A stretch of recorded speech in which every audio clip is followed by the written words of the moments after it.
Hello, my name is Ronny, PaintStore Toronto. Today I'll show you how to patch a nail hole.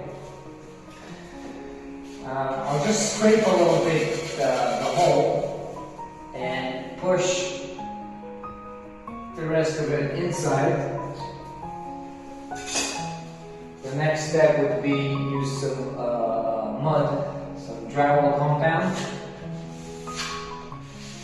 No need to put a lot.